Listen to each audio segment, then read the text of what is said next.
Hey guys, it's Byron back with another video, and a lot of you guys hit me up saying, hey, how do you assign contracts? How do you do an assignment of contracts?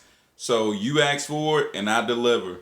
In this video, I'm going to show you guys how I assign contracts on my real estate wholesale deals.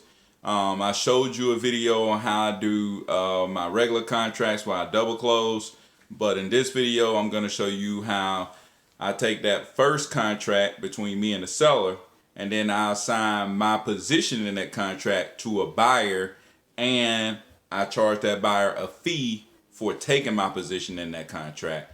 So make sure you stay tuned. I go through that. I also give you, some of you all are beginners, but I give you a good way that you can go about finding buyers, great buyers, on PropScreen. You can get the 7-day trial and do it for free and go ahead and find your buyers, get their numbers. It's right there on the internet, their name and the numbers where you can contact and get a hold of people that can serve as your buyers. So stay tuned all the way to the end. Make sure you like and subscribe. Hit the bell notification. Hit me up. I'm going to hit you back. And I appreciate the love and support that y'all been showing me, and I'm gonna keep bringing y'all the game. All right, so I can show you, just like I learned, I want you to learn how to go from zero to however many $1,000 you want to make every month. So here we go to the video. All right, guys, here we go. Back again on a Fundamental Friday, bringing y'all some fundamental stuff that I do. And this Friday, we're going to be looking at the assignment contract. So once you lock the property up under contract with the seller, you basically do the basic purchase and sales agreement that I showed you guys in my other video, and that'll be, I'll link that in the description below.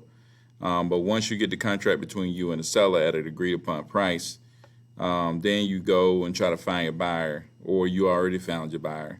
Either way, if you're going to assign the contract, which means the buyer is now going to come and basically fulfill your role in the contract you have between you and the property owner. So this contract right here basically goes through that. And what I'm going to do in this video is kind of take you through it, how I fill it out. So, and like I always say, you know, I don't know everything, but I do know what I do.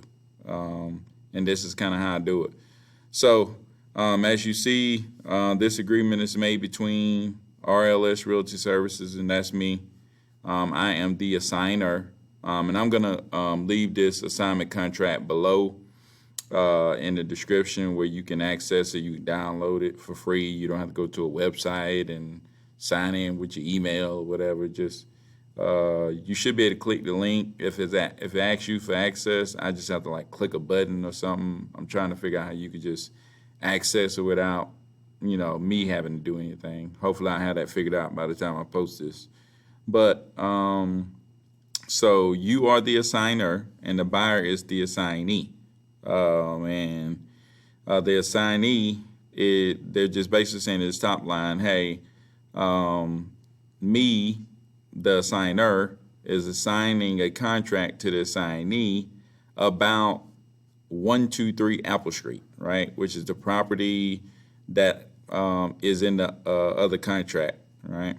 So right here, you make sure you fill out the street address, the city, and the state, and then the legal description. A lot of times this legal description is inside of the county records. You can access that online. I don't really know if you even really need to fill that out, but I could go ahead and fill it out. I'm sure, you know, you can call the county if you needed to, or the attorney's office asks you to fill it out. You can go ahead and get it from somewhere. That's no big deal. I'm pretty sure you can send it to the attorney without it, and they'll let you know if they need the legal description. They probably be able to get it themselves.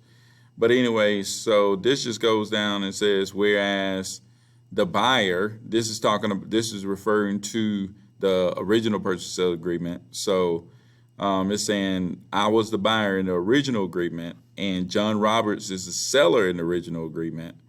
And this goes and says, okay, Bumblebee Capital is going to take over in the place of the original buyer, right? for a fee, and that fee is going to be $6,000. On this is an actual deal that I did, an actual assignment agreement that I did. So, and I made $6,000 on this one, straight up cash money, no fees, no nothing.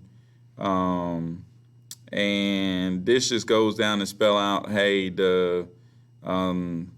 you can get a earnest money deposit from the buyer, but I know this buyer, and I still probably should make them put down a deposit toward this assignment fee, but I don't, and I probably should, but that's something I probably need to look into doing in the future. And you probably should make that person put down, I would say, at least $500,000, you know, at least more than what you put down as the earnest money deposit. Most of the time I make the buyer put down the earnest money deposit just because I'm like, hey, look, the earnest money deposit is, you know, this much. You need to go ahead and send it over there for that contract.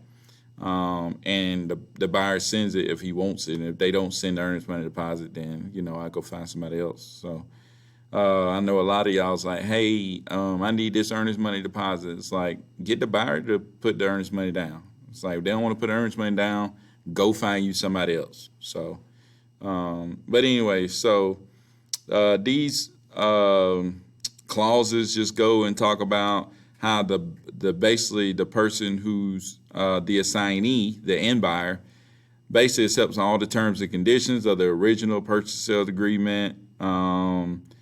They accept all the conditions of the purchase sales agreement. And this goes down and talks about how the buyer, the end buyer, knows that the property is being sold as is, and that, you know, basically nothing is on you. Everything is on the person, the assignee, right? The person who's the end buyer that's buying the property. So that's all that's doing. And then we just sign down here. So it's really simple. It's really not a lot. I just kind of want to break down, you know, my experience with assigning contracts. I started off doing double closings where you know, the original purchase sales agreement that I showed y'all in the other video that I referred to, and I'll link down in the description below. I do the original purchase sales agreement with the seller, and then I do the purchase settlement agreement with the buyer. And with the purchase settlement agreements with the seller, the original seller is the seller, and I'm the buyer. And then with the purchase sales agreement with the buyer, I'm the seller, and then the end buyer is the buyer. But in that case, the attorney's office charge you something to double close that. They call it a double closing. You got to make sure the attorney office actually do the double closing and use the end buyer funds to cover that double closing, right? Because if the attorney office don't do that, then you're going to need like some transactional funding. But there's no need to think you need transactional funding. You need to go find the right place that's going to allow you to use the end buyer's fund to close the deal. And there's places out there to do that. All you got to do is call around. Or just go into the Facebook groups, real estate Facebook groups, and ask them, hey, anybody know, you know, a real estate attorney's office that do double closings, and use the end buyer's funds. So people let you know. If you're in the Atlanta area, Chalker, they'll get you straightened out. Go, you know, holler at them. But anyways, there's plenty of people that do it. Anyways, so I started off doing double closings, and then I figured out how to do an assignment. The difference is, it's like this buyer has to agree upon this assignment price. So like, I know a lot of you saw my video about $30K deal. Like, a buyer would have to sign off that I'm making $30K. And some buyers, you know, they don't want to sign off on you making $30K. So that's why I did the double close. Now, you know, in this case, this buyer was even like, hey, is that assignment $6,000? I'm like, yeah, it's $6,000 assignment fee. So a lot of times I like to do double closing. I don't even have to discuss that with the buyer. It's like, you buying it for this much, the seller is selling it for this much. The seller knows how much they're selling it for. The buyer knows how much they're buying it for. We ain't even got to talk about what's in between, because that's just my business. So that's kind of why I do the double closing. But I mean, assignments are fine. A a lot of people say, hey, you can do assignments as long as it's less than $10,000. Most time people don't trip. But like I said, with my first deal and with my first few deals, I felt more comfortable doing double closings. I know Flip Man always say he just assigned the contract. He don't care about whether, somebody get mad about what he make. Ain't none of their business. But, I guess when I get to Flip Man level, I'll be feeling the same way. But not now. But anyway, so this is the agreement. This is the assignment contract. Like I said, I'll leave it in the description below. Appreciate y'all checking this video out. And until next time, I'll see y'all. Peace.